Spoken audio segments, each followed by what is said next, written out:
One Israel Fund, beating to the rhythm of the heartland, enhancing and securing daily life in the Jewish communities of Judea and Samaria for over 25 years. Join us and make a difference. My name is Eve Harow, and I'm Director of Tourism for One Israel Fund. Welcome to the newest in our series of webinars. If you have missed the first ones, we had with Dr. Avi Bell, Mayor Buchnik, the former Defense Minister Naftali Bennett, and tonight I'm very honored to welcome Brigadier General Amir Avivi. Brigadier General Amir Avivi is founder and CEO of HaBithonistim movement. That's the Hebrew. English is Protectors of Israel, which supports sovereignty via the Trump Plan. During his Army service in the Engineering Corps, Avivi filled various positions, including Brigade Commander, Deputy Division Commander, and Head of the Military School of Engineers. I just asked one of my sons who served in the Engineering Corps. He said, of course I know who he is. He concluded, so there you go. He concluded his military service as head of the auditing and consulting departments of the Israeli Defense Establishment and as the aide-de-camp for then Chief of General Staff Moshe Bugi Ayalon, was heavily involved with policy making. So tremendous credentials, and thank you so much, Amir, for joining us this evening. So if you can tell us, okay, it's our pleasure.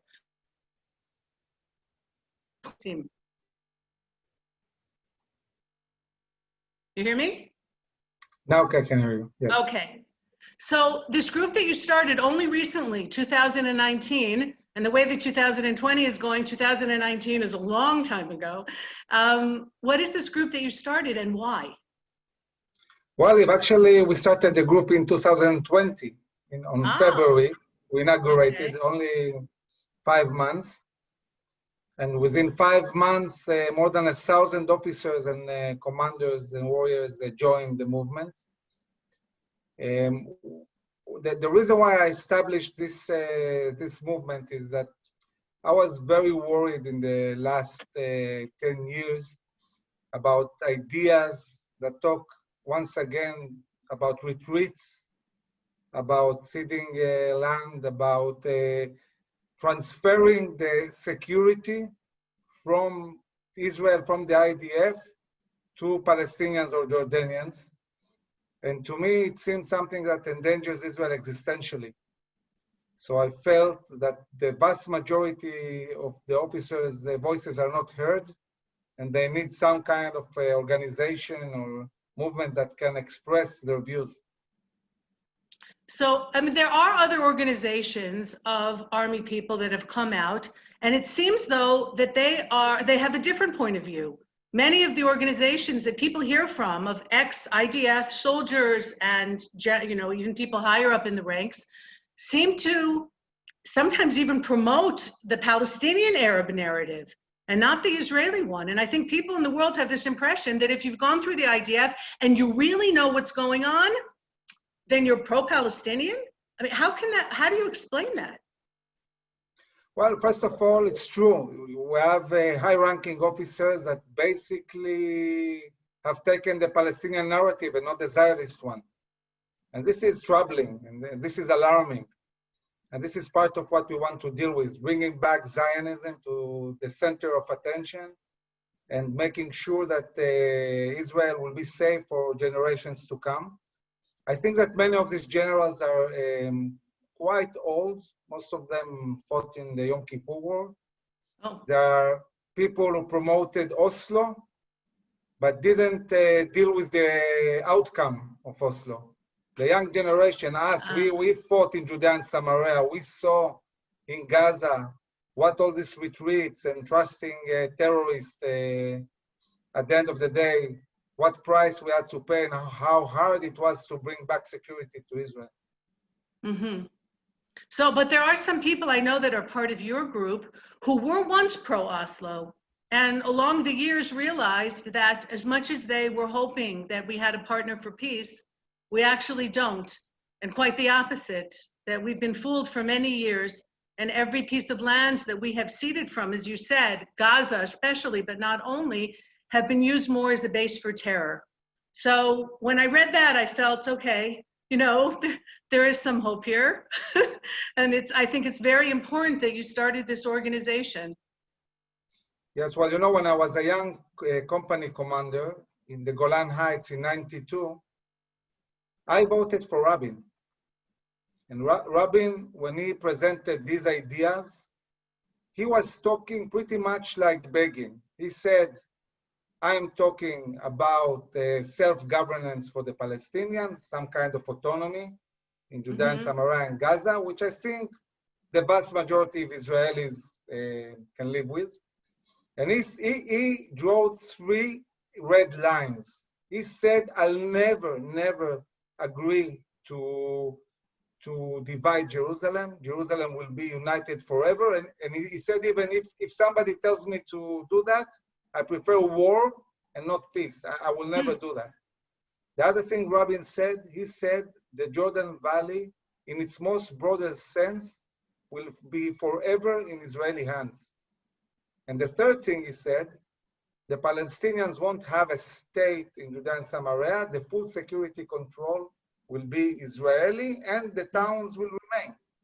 This is Oslo. This is Rabin's Oslo. This is not what happened 10 years later, people talking about the separation plan. It's a whole different story. Yeah, and we are still suffering from that today. Do you have maps or something? Was there things that you wanted to show? Because some of our listeners might not, know the map. I mean, for us, it's burnt into our brains. For example, where the Jordan Valley is. Okay, fantastic. Okay, so basically looking at the map of Israel, we're talking, the land of Israel at the end of the day, it's the Judea and Samaria mountains with 9 miles of shore and 9 miles of the Jordan Valley. This area here, the Jordan Valley, and this area here, the area of Tel Aviv and all the shores, is almost the same width. And the center of Israel, it's the mountains. Now, from thousands of years back, it's obvious that who controls the mountains controls Israel. If we, the Jewish people, we have defeated empires on these mountains. The Greeks, the Romans. There is no way to have security in the land of Israel without full control of the mountains. And the idea, what a great map.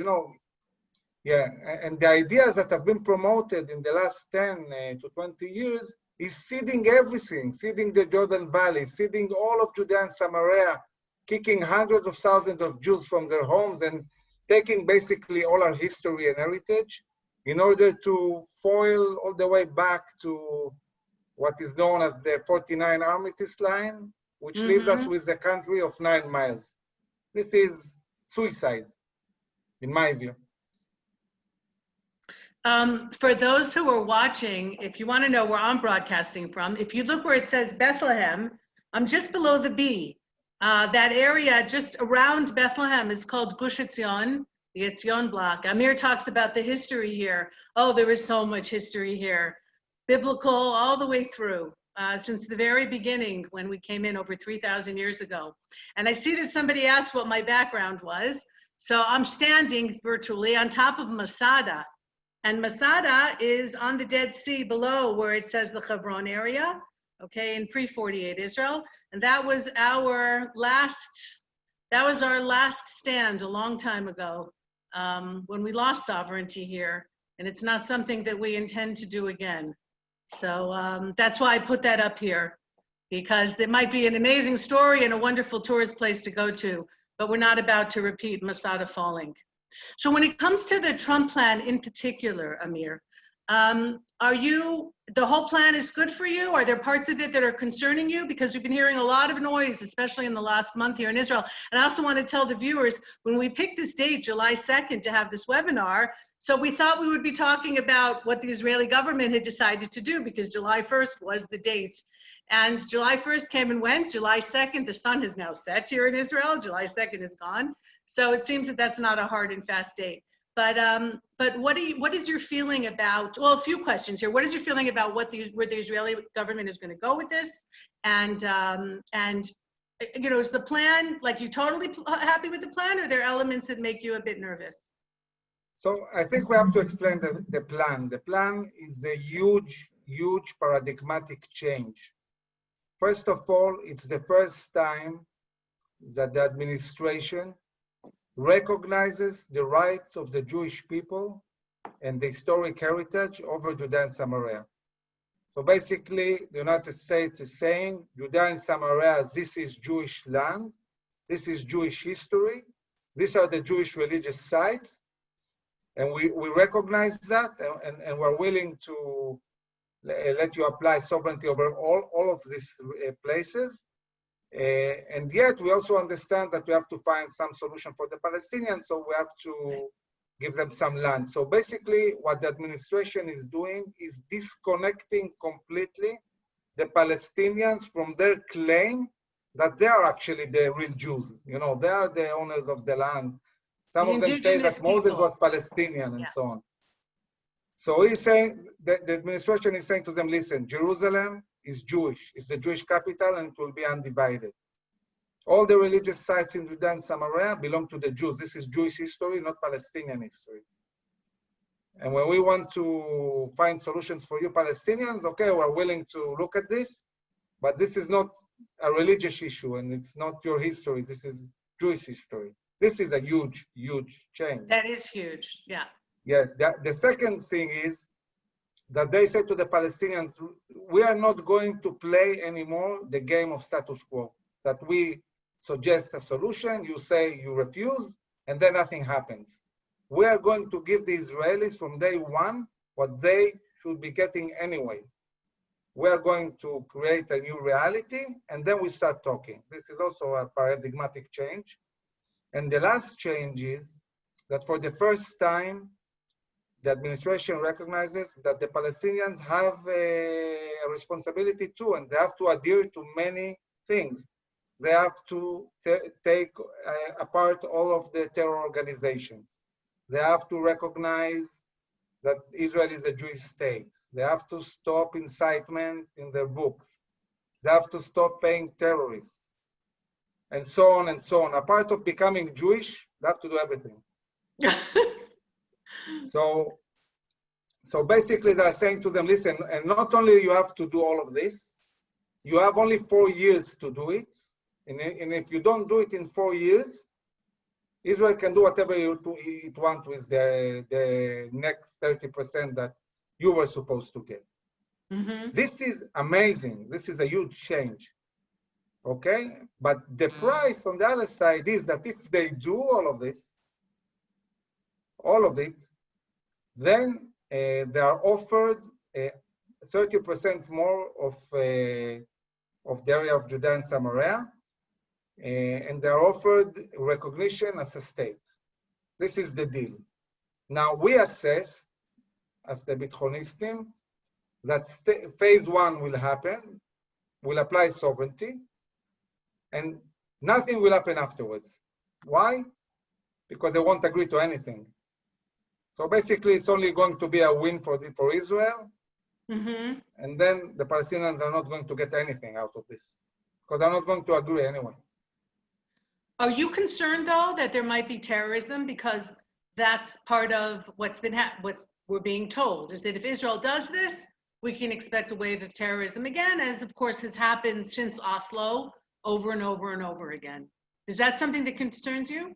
From Judea and Samaria, or even from Gaza? I will say this.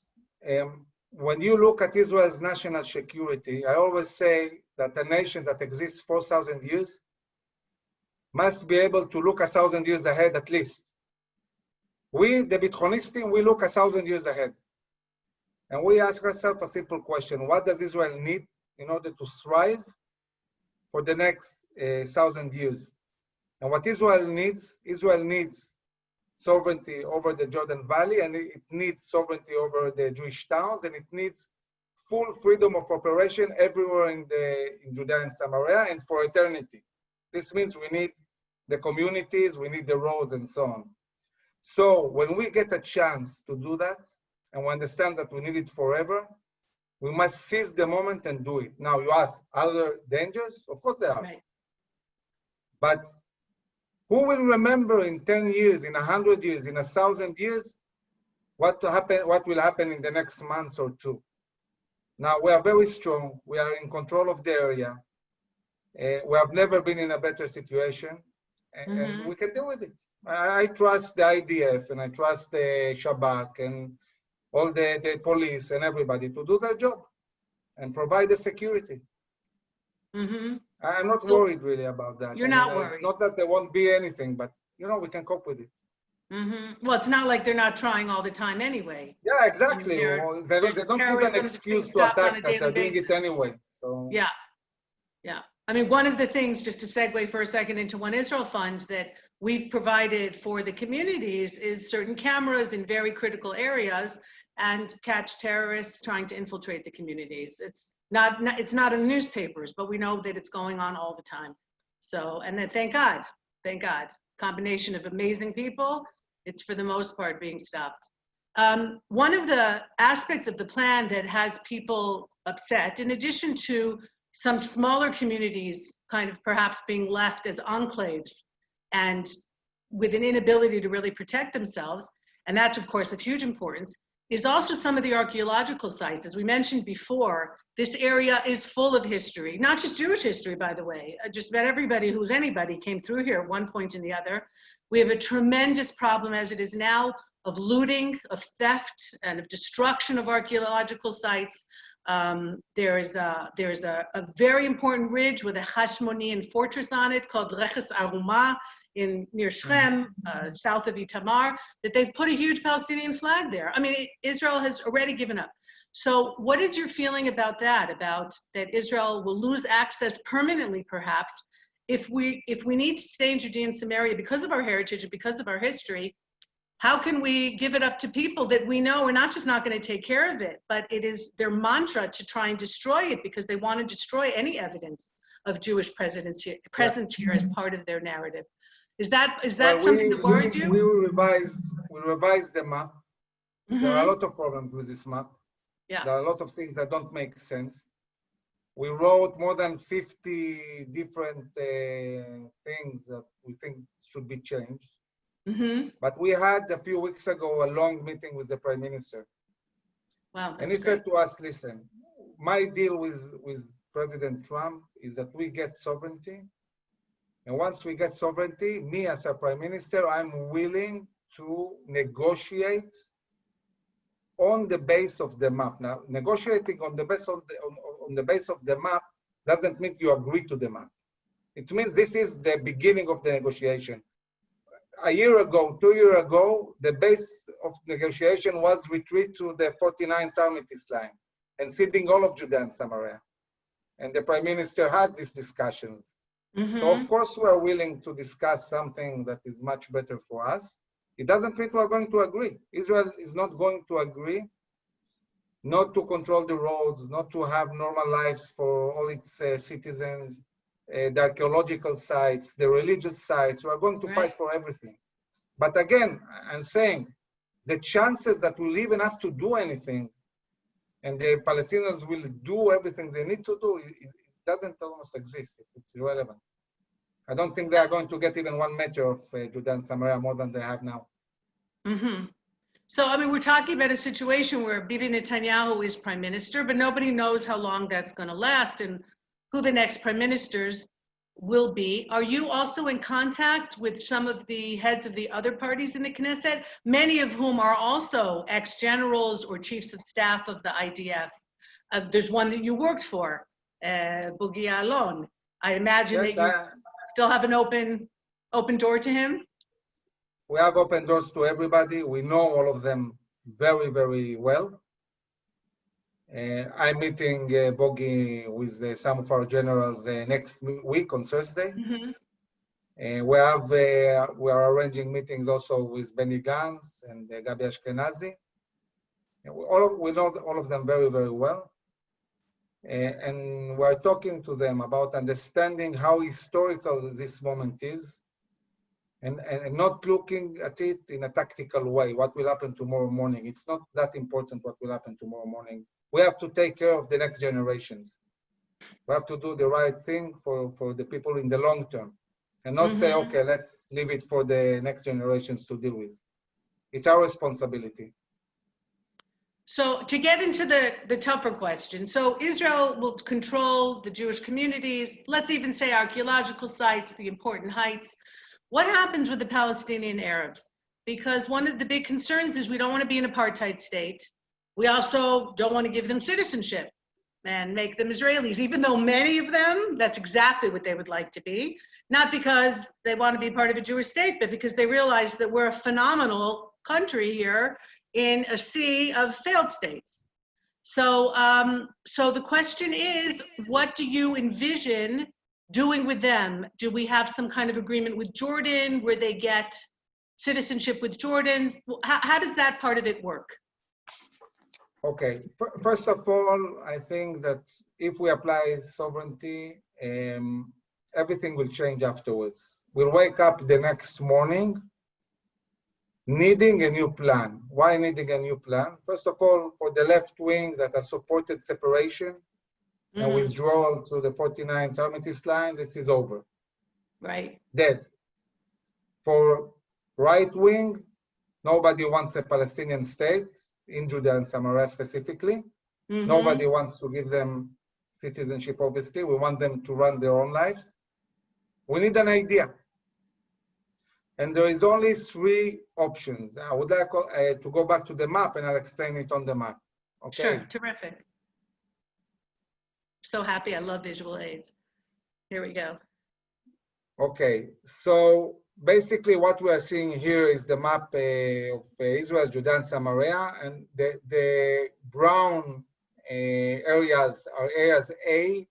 They are areas that today are in full control of the Palestinians. It's the major cities like Shechem, Ramallah, Hebron, and so on. The yellow parts are areas that are in full security control of Israel, but civilian control of the Palestinians. Now, the white areas are in full Israeli control, and these are called areas C. The best scenario we can think of is applying sovereignty over all of area C, but it's 60%, by the way, of Judea and Samaria. But at the moment, the Americans are talking about half of that, 30%, which includes the Jordan Valley and the towns. Now, when we look at the towns, we see that they're built in a clever way along the roads. Right. And this is what enables the IDF to move freely and they operate everywhere it needs to operate. Now, what will be the options in the future? First of all, I don't know any party in Israel, any party that says we want to annex 2 million Palestinians. It doesn't exist. Everybody wants the Palestinians to manage themselves. What are the options? One option is Trump's plan. Trump's plan says, listen, Palestinians, you will have a state, but it will be something more similar to the Vatican. You know, the Vatican is a state. Yeah. Inside a very wealthy one, as it happens, yes. A wealthy one. Very. They have representation in the UN, but they are the size of a neighborhood inside a city of another state, Rome, with no airspace and no army and so on. So the idea of state is very, very, very flexible. There are different kinds of states, like Luxembourg, like Vatican, and at least in Judea and Samaria, the Palestinians will look more like a Vatican plus than a full sovereign state because they won't have airspace. They won't be in charge of the electromagnetic fields. The overall security will be Israel, but they will run the lives, talking about the civilian lives. And a passport? Like, where can they fly out of if they want to go somewhere? They can fly anywhere. Today, they also have Palestinian passports. So one thing that I think it's important for everybody to understand, when people say that applying sovereignty over areas that are Israeli means that we are annexing 2 million Palestinians, sorry if I say it bluntly, simply a lie. It's not true. But they say it. This is an excuse for getting Israel to withdraw to the Green Line. Mm-hmm. We can apply sovereignty and still have a Palestinian state or autonomy or Vatican or whatever you call it, that manage their own lives. And it's true for Judea and Samaria and Gaza. The other option is saying, listen, you had Jordanian citizenship in the past. It was taken from you in an illegal way. Let's fight for them to get back their Jordanian citizenship and solve this issue of citizenship here. And there is a third option, which I myself have been promoting in the last 3 years. And I'll see if I have a map that can help us understand that. I've been promoting a plan that the idea is to anchor a Palestinian state in Gaza and the northern part of the Sinai Peninsula, this area in the west-south of Israel. This area is bigger than all of Judea and Samaria and Gaza, and it's only 10% of the Sinai Peninsula.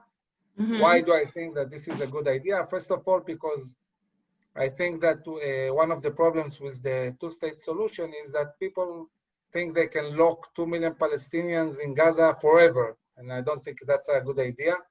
This area is with the width of 3.5 miles. I don't see how 2 million people can live here forever in such a small area.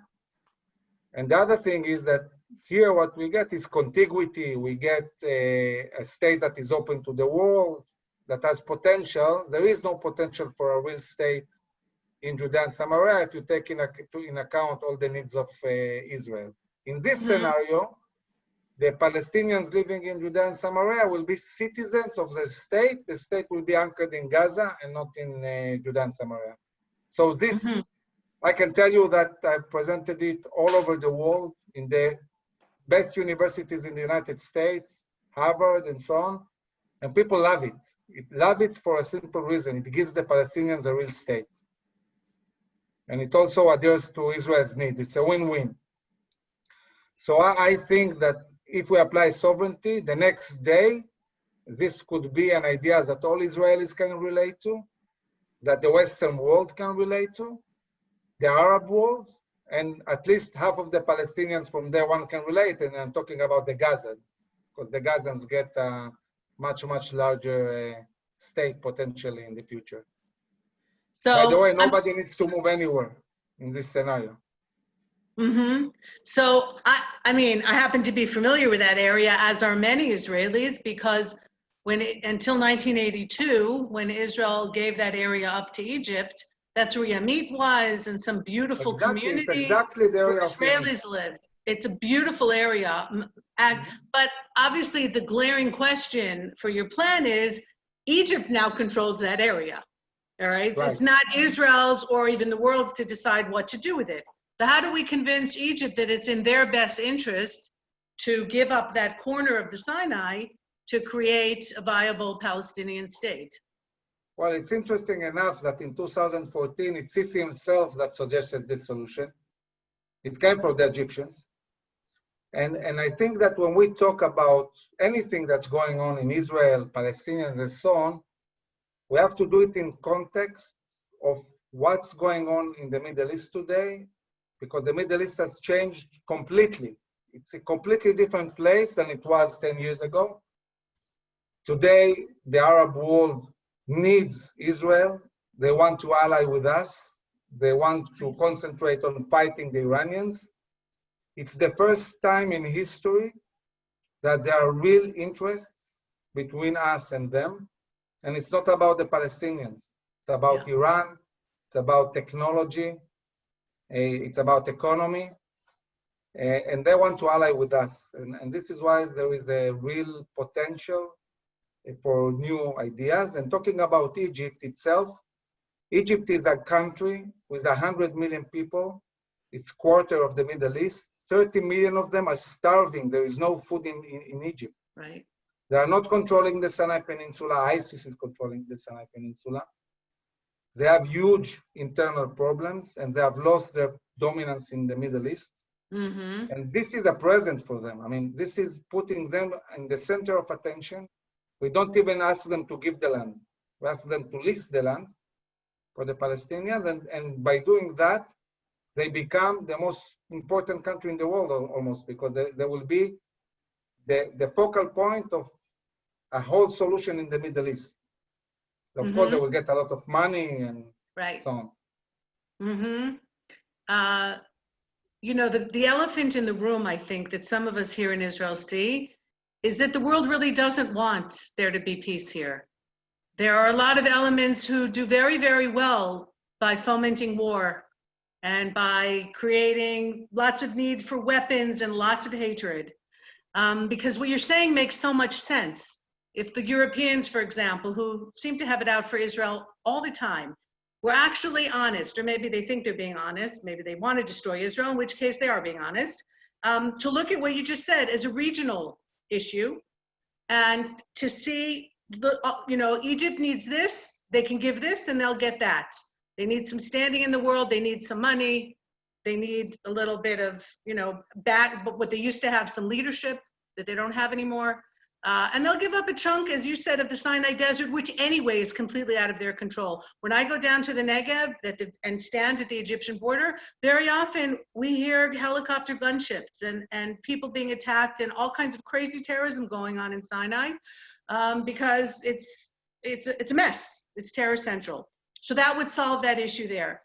But is it ever disheartening for you to look at the pressure that's put on Israel from so many places in the world and think to yourself, they really don't want there to be peace here, because there is a way to make everybody 80% happy. Nobody's going to be completely happy, but there's a way, if everyone gave, that we could settle things and move along so that everyone's children get education and healthcare and all the wonderful things. As a Jewish Israeli mother, it doesn't make me happy at all to think that there are Arab children who aren't happy and maybe hungry and don't have good medical care. I want for them what we are able to give here in Israel for our children. But it just seems that the world is so tuned on perpetuating this mess and not really solving it. What do you think about that? Well, I have a lot of thoughts about that. It's a big issue, but I will tell you this. Israel's future is in Israel's hands. I mean, the only way we can make sure we're safe, and I don't know if there is peace, but at least quiet times, is by being strong. Yes. Yeah, it's by being strong. The stronger we are, talking about our military capabilities, our economy, high tech, and so on, the more chance there is that will enjoy more partnerships, more states that want to ally with us, and of course, deterrence against our enemies and so on. So the idea that let's weaken ourselves, let's retreat, let's give them our land, let's humiliate ourselves and, you know, and then people will like us, it's absurd. I mean, this is not how the world works.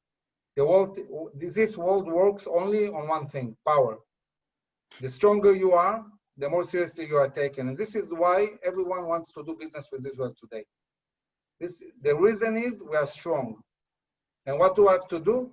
Get stronger. And part of being stronger is more people, more land, more economy, more high tech, everything more. And looking at what's going on today with anti-Semitism in Europe and rising anti-Semitism in the States, right. Israel needs to be ready to absorb millions of Jews. We are the safe haven for the Jewish people, and we have to prepare the land of Israel. So in a way that anybody who wants to make Aliyah, we're ready for that. This is our responsibility, and we have to be ready to defend any Jew anywhere in the world. Be ready to deploy, by the way, even the army, and in airplanes and so on. That's the way. Being strong, this will solve the issue. Now, talking about the Europeans, you need to talk to them interests. When I met in the past 2 weeks, 8 representatives of the European Union. Really? And today I met with the British ambassador. I'm not sure they will invite me again, because they don't hear from me what they want to hear. But I told them this: listen, talking about these 30 million Egyptians, these 30 million Egyptians have started to embark on boats on their way to Europe. There is nothing that scares the Europeans more than immigration to Europe, and especially from these areas. And I said to them, listen, you are going to deal with these Egyptians anyway. So, or you invest a lot of money in Egypt now to prevent that, or at least get something from it. Let's say to the Egyptians, we're willing to stabilize you, we're willing to help, but you need to help with the Palestinian issue. There is no way to solve this conflict in the borders of the land of Israel, which are 45 miles of width. I mean, if I would have told anybody that somebody is planning to stick 2 states in an area with the width of 45 miles, which is not even a city in the States, I said, I'm crazy. You know, it's impossible to stick 2 normal states in 45 miles. I mean, from the sea to the Jordan River is 1 hour drive. That's it. Of course, we need more land for the discussion. And there's one thing they are above a lot, land. And we need to do that. We need to speak about more land for the Palestinians, not for us. There's also, I mean, you mentioned high tech, but there's also water. And the fact that Israel has water security in an area that is suffering from a tremendous drought. And that is a card that we can play. We're happy to supply people with water, but we should get something back for that. Definitely. There is a huge shortage of water in Jordan. Egypt is going to suffer dramatically from the fact that the Ethiopians are building the dam in the Nile. And we are a solution for all these issues. Definitely. Yeah. Are you concerned about Jordan? We mentioned Jordan, of course, and that's our longest border. And if Israel does put Israeli law in the Jordan Valley, so the king has been making some noises. Is that just that he has to do that because he's got internal issues that he's got to deal with? Are you concerned at all that Jordan won't be happy with what Israel's doing here, or that they'll actually be relieved because the last thing the Jordanian monarchy wants is a Palestinian state on that border? Yes. First of all, you are right. When you talk about Jordanian interests, the worst scenario for Jordan is having a Palestinian state on their borders. This will destabilize Jordan completely. So I would say this, the Jordanian king had an interview in a German newspaper that everybody talked about. It's called Der Spiegel. I translated this article, and the headline of the article was that the king is saying that in Jordan, more people will die from starving than from the corona. Really? He said that in one and a half years, food is going to end in Jordan. He has food only for 1.5 years. And he was asking the Europeans to make sure that cultivating the land, because they need food. By the way, he also was asked about the sovereignty and so on, and he said he doesn't like it. But he's in a very bad shape. He needs Israel desperately. We provide him gas. We provide him water. We provide him security. And frankly, apart of the fact that he signed the paper, I don't think the Jordanians have anything to offer us, really. And I don't like the fact that generals present Jordan as if they are the security solution for Israel. Jordan cannot defend Israel. Israel can defend Israel. We don't need their help defending ourselves. We appreciate peace, and that's great. But we have to understand that they need us. We don't need them. But most of their population, we expect them to respect our national interests. That's just as much as we respect them. You know, one of the things that I've learned living here is what you just said about respect. And it's something that consistently Westerners, and I imagine most people listening to this webinar are Westerners, don't understand about the Middle East, is that respect is something tangible here. When you show that you respect yourself, other people will respect you. And that's something that every time we're afraid or we want to give things up or we beg somebody to make peace with us, it just lowers us in their eyes. And this I've heard from many, many conversations with Arabs here in the area, people who live in my area, as I'm sure you have as well, that we weaken ourselves. And as you said, the important thing is to be strong. Yes, I mean, you're right. I mean, we are talking about human beings. In our personal lives, if we don't respect ourselves, we're not respected. On job, if we don't respect ourselves, we're not respected. And in countries, it works exactly the same. If a state doesn't respect its own interests, nobody will respect. And we are the people of Israel. We should be a proud nation. And this is part of bringing Zionism at the center of attention again, and looking in the eyes of the world and saying, we have our own interests. This is our land. And you will respect that, and I promise you they will. And I'm talking. I'm a person that has spent all his youth outside of Israel. I was educated in British and American high schools. Hence the good English. It's not like I don't know what's going on in the world. I have friends all over the world, and I know how it works. And if you don't respect yourself, they won't respect you. That's very easy. Mm-hmm. But we have this issue of fanatic jihadist Islam who don't care if their own people die. It's not that they're not interested in you and I living in peace. They don't care how many Muslims they have to kill to get whatever it is that, like ISIS, whom you mentioned before. So, and you mentioned Iran, of course, which is the Sunni version, the Shia version of this fanaticism. How do we deal with that? Strong? Fight back? Well, first of all, the good news about fanatic Muslims is that this is one of the reasons why their own states want to ally with us. We have a common enemy. So the Saudis, the Qataris, and so on, they're afraid of two things. They're afraid of the Iranians, and they're afraid of their own people that are radicalized. Mm-hmm. In both ways, they need Israel. So on one side, it's a threat, but we know how to deal with it. We have a strong army. On the other side, it's an opportunity, because this is what is getting us closer to the Arab world, and we need to use this opportunity to forward our interests. And we have to understand what those interests are. In this case, it's sovereignty. Mm-hmm. So what do you think is going to happen here in the next couple of days, week? What do you think the Israeli government's going to do? I expect both Prime Minister Netanyahu and President Trump to show determination, to show courage, and to make this happen. And to make sure that Israel gets what it needs to ensure Israel's security for generations to come.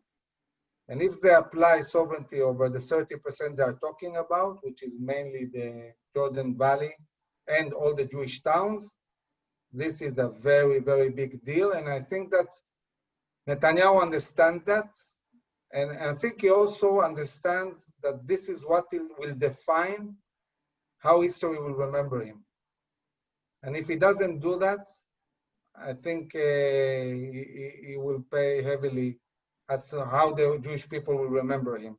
But if he does, he will become the new Ben Gurion, because what's going on now hasn't happened in the last 70 years. This is a very big deal. It's an historical moment. Right. And an opportunity with a certain administration in Washington that might not be there come November, December. Yeah, of course. This is why it's so crucial to do this now. Who knows what will happen? You know, people talk about these maps now. They forget that if the administration changes, they will talk again about taking all the towns out of Judea and Samaria. So we need to do this now. So we've been getting questions all the way through and just picking through them.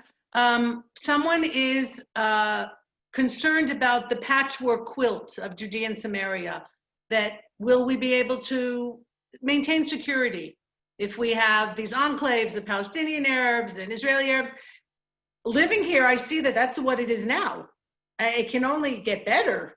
I mean, you showed us that map of the brown and the yellow, which I have a certain name for because of things that are brown and yellow, but we'll leave that for now because that's the kind of map it is. But you think that things can only get better? The more area Israel controls, the more we'll be able to secure the people here? I would say this, the more people come to live in Judea and Samaria, the more Jews we have in Judea and Samaria, the stronger we will be. So if we apply sovereignty, and this becomes, you know, a part of Israel and not an area that is conquered by the army, and then I would expect the state to plan to bring as many people as possible to this area. And the more people we have, the stronger we are. I think that one of the things that we see very, very differently from our counterparts in CIS, they relate to towns like something that bothers the security or right. And we look at it the way Ben-Gurion look at it, and for many years, that what enables our security is Jewish towns. I mean, the army without them will be almost ineffective in many ways. So I think it's a big deal. Now, again, I'm saying, listen, once there is sovereignty, nothing happens the next day apart of sovereignty. In order for something to happen, the Palestinians need to become Swedish. And it won't happen. Okay, they will remain Palestinians. And if they will remain Palestinian, they will get nothing. No enclaves, no more land, nothing. So this is a win. It's only a win. We're not going to cede any land anymore, I think, the way I see it. So I mean, most of your adult life you spent in the army, spent in uniform and involved in the army. And just really in the last few months, apparently you've gotten involved in explaining Israel's position, in talking about the plan around the world. So it's something that I've been doing for a long time, for many decades already, is trying to do Israel advocacy, trying to explain things. And it's everywhere I go. And I wonder if this is what's happening to you now. People say to me, Israel's PR is so bad. You have the rights and you have the good argument, but you're not convincing anybody. So clearly your PR is very bad. So now, having had a few months of experience in going out there and speaking to very high-ranking people, you said European diplomats, and not just, I mean, you've been around now. What do you think the issue is here? Is it that our PR is so bad, or that no matter what we say, we're not going to get through to people because people just have a certain opinion, and that's it? I think that the problem with our PR is that we stopped talking from the point of why we are here. And we are trying to have a European conversation, a sophisticated conversation, and not say the obvious. This is our land. This is the Bible. This is our religious places. You just need to read the Megillat HaAtzmaut, the Declaration of Independence of Israel. Right. And this is our PR. Just read it to them. And say, listen, we have been kicked from here 2,000 years ago. We have suffered from pogroms, from Holocaust, from persecutions. You never accepted us. And we came to take our back land. This is our land back. And we're going to defend ourselves by ourselves, and we are going to have a land that is big enough and enables us to live a normal life, because this is one Jewish state and 22 Arab states living on millions of kilometers. And we have to be very clear. And as I said, when you are determined and clear and you know what you want and you're also strong. And not apologetic. No, we're not going to be apologetic. And part of the things that the HaBithonistim are doing, look, we are very well educated. We speak English, and I personally speak 5 languages. but we're coming from a proud Zionistic point of view, Mm-hmm. and with no apologetics at all. Yeah. No, and I see the people involved, HaBithonistim, like Mordechai Kedar, the professor, who has also some interesting ideas of like along the lines of the UAE, the United Arab Emirates, in each area controls their own business, their own economics, Greater Nablus, Greater Bethlehem. If people would get off the idea of a two-state solution, which is a death knell for both sides, then there's some wonderful ideas out there that I see a lot of the people who are associated with HaBithonistim are some of the smart, and in my opinion anyway, some of the brightest minds that we have in this country right now. Sure, and I think that we're not attached to all the ideas that didn't work. We think out of the box. We want to find new solutions. Mm-hmm. You know, when we sat with the Prime Minister for an hour, I think it was one of the most enjoyable moments he had. Really? Finally, he meets people that actually say to him what to do and not what not to do. Mm-hmm. And he was very empowered by this meeting. He said, listen, yeah, you can go for it. It will be okay, you know. Yeah. Don't listen to all these guys that try to scare you and are afraid of themselves. Right. So I was at a conference a few months ago, Kohelet conference, where Nir Barkat, who was the mayor of Jerusalem and is now a member of Knesset, presented a plan for Yehuda v'Shomron, not just a security plan, but a tourism, expanding the roads north and south, deepening and strengthening the infrastructure here for both sides, because the infrastructure, the roads, etc., are not at all what they should be. So he's already thinking ahead. Is he someone you've been in contact with also? Because he's already ready to roll out the bulldozer. Working very closely with Kohelet. Mm-hmm. And actually they've helped us also quite a lot. We helped them. Mm-hmm. They helped us, and they were involved in the letter we sent to President Trump. Mm-hmm. We gave the ambassador a letter for President Trump when he came to Washington a week ago. And I think it's the first time the president sees 1,000 officers telling him also, Chazak ve'ematz. Yeah. Be strong and of goodwill, just as Yoshua when he crossed the Jordan River. Right. Make this happen. One of the listeners or viewers is asking what message you would have for American Jewry now. Well, I think that my message would be, if you want to keep the values and keep the community strong, go back to the roots of Zionism.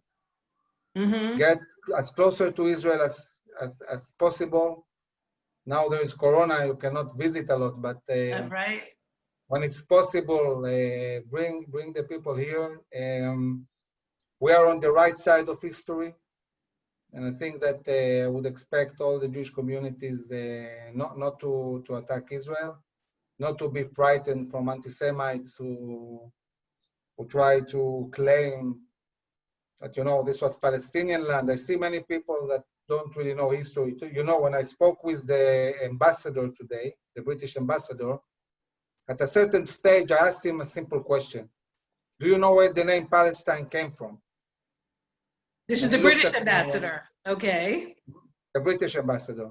Okay. Well, he says Palestine. I said, okay, you know what this name comes from? And he says, I think it's an Ottoman name. No. So I said, so yes. So I said to him, listen, the name Palestine has nothing to do with Arabs, nothing to do with Muslims. It has everything to do with the Jewish people. Mm-hmm. This is the name the Romans gave the land after we lost in the second rebellion with Bar Kokhba. They kicked all the Jews out of Israel and said, okay, we had enough of these Jews, rebellious Jews, and we'll erase the name of Israel of history.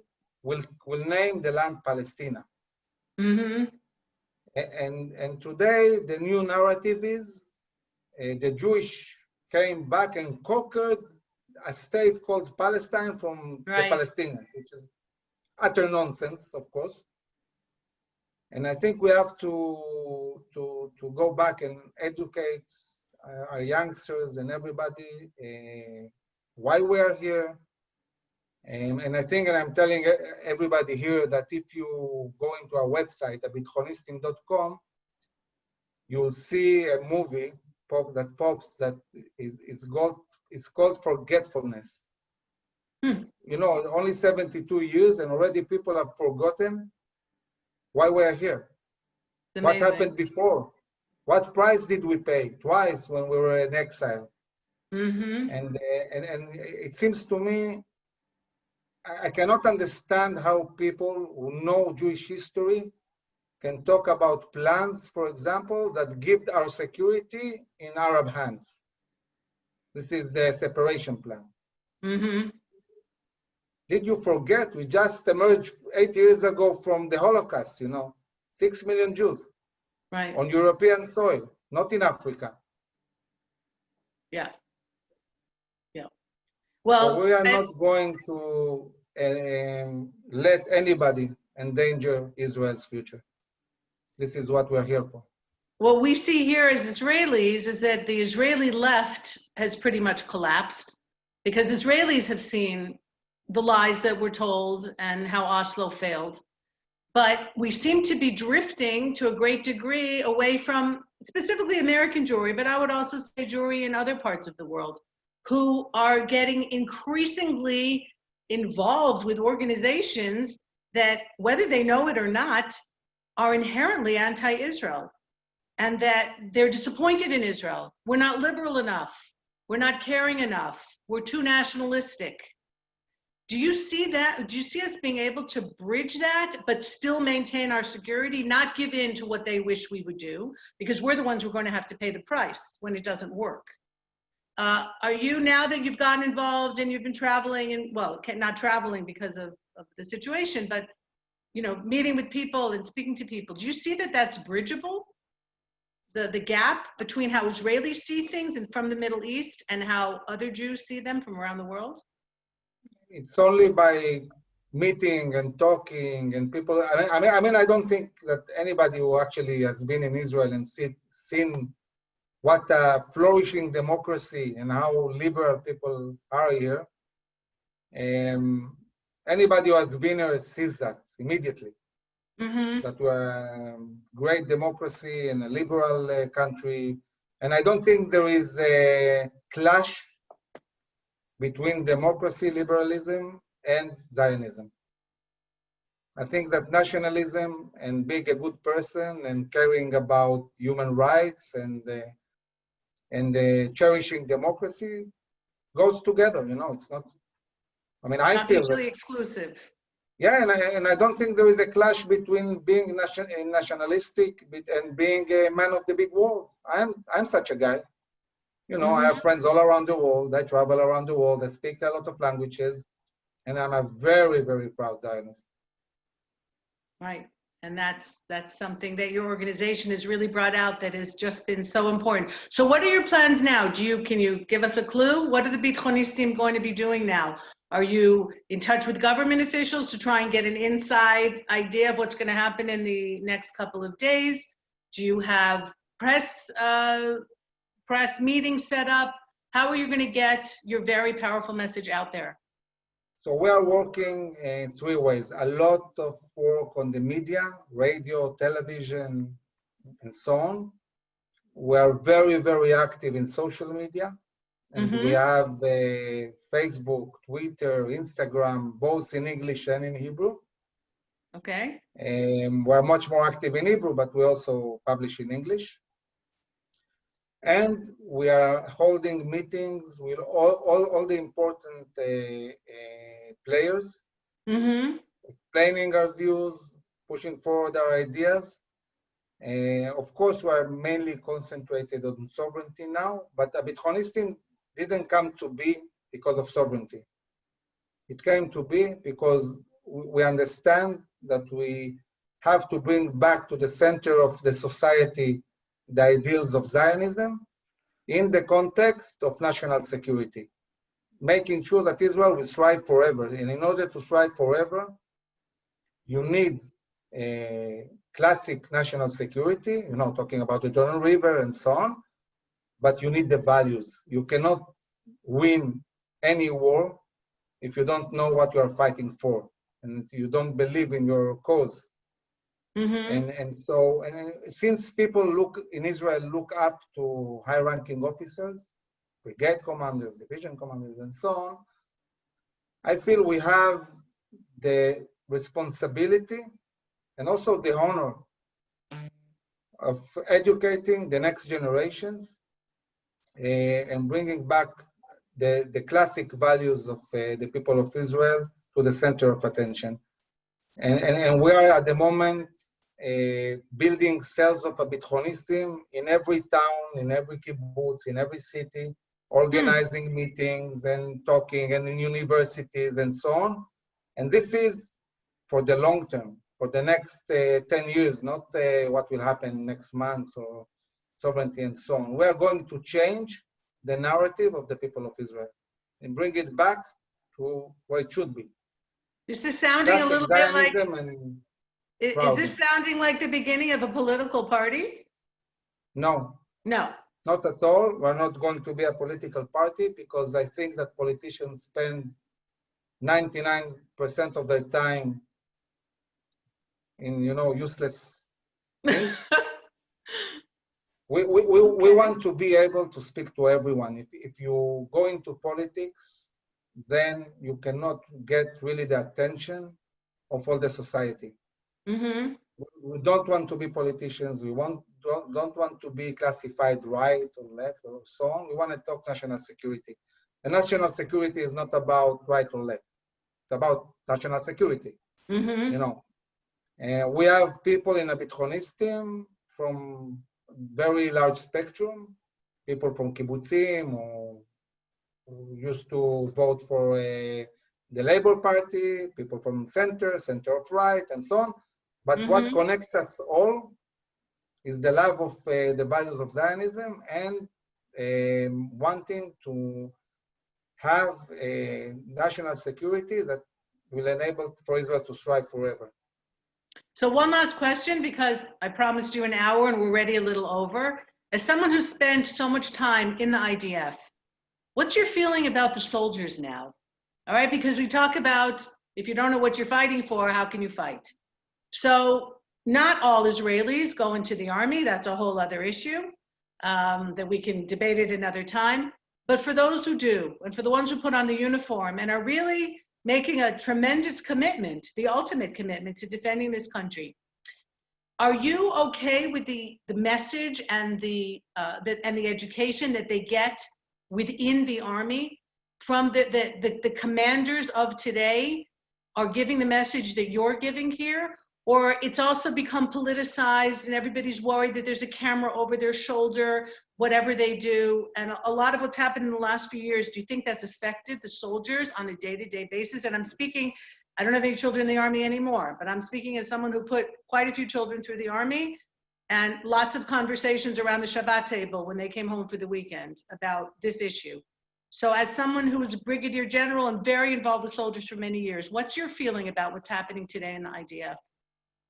Well, first of all, I would say, generally speaking, that from a 30 years perspective, generations are getting better and better as years goes by.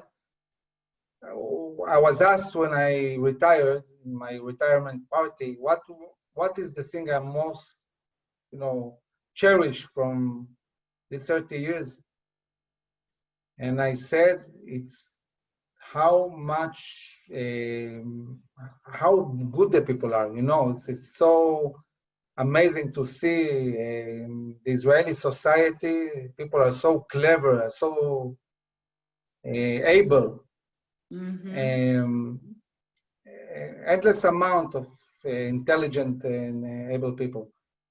We have an amazing society. And I think that the youngsters have a lot of idealism. They want to contribute, but they need guidance. And they need people to explain to them in a better way what's the right way to go. And now, as I said before, we need to go to the basics, go back to the old Zionism we had before, but explain it in a modern way. You know, I say to some of the generals that sit and write at 20 pages about some issue of national security, I say it's nice, but let's see how we translate it to one post in the Instagram for the youngsters to understand, because they don't have a lot of patience. They won't read 20 pages, okay? They won't even read one. Right. So really the issue is how to explain things in an interesting and short and relevant way. We need to speak the language of the young people. And this is why, by the way, now we are building in the HaBithonistim, the young HaBithonistim, the guys that are, you know, between 18 to 25, that understand the values, but are more able to talk to their generation and explain it in a way that they can understand. Right. And you know, when I see soldiers, when you come to speak to soldiers and you speak about Jewish heritage, about our history, about Zionistic values, you see the eyes shining. People look for a meaning. They want to be there. They want to belong to something that is bigger than them. Right. We need to provide this for this generation in order to make sure that we'll thrive in the long term. Okay, some people are asking how they get in touch with you. You put the website onto the chat before? Yeah, and I'll do that again now. Some people might have missed it. Yes, and by the way, anybody can join the HaBithonistim, anybody, because we're a movement, we are not just high-ranking officers. Okay. So feel free, and you can, we have, as I said, Facebook and Twitter and so on, you can find us everywhere.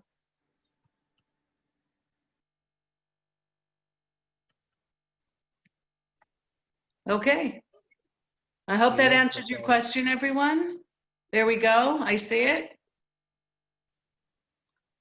There is also, for guys who speak Hebrew, it's HaBithonistim COIL. Okay, if you want it in Hebrew. Okay, terrific. And if for some reason you're missing that, you can always write to me, eve@oneisraelfund.org. And I will also pass on questions if you have, if that's all right, to Amir. And they say that they don't see it for some reason.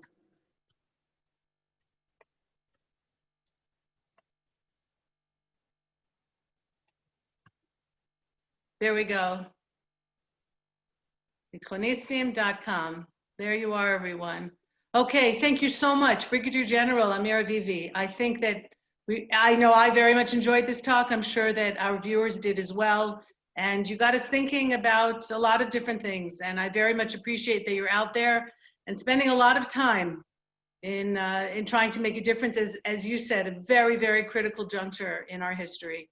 And if we lose this opportunity, we may look back. And what did they say? B'chiyal dorot, crying for generations.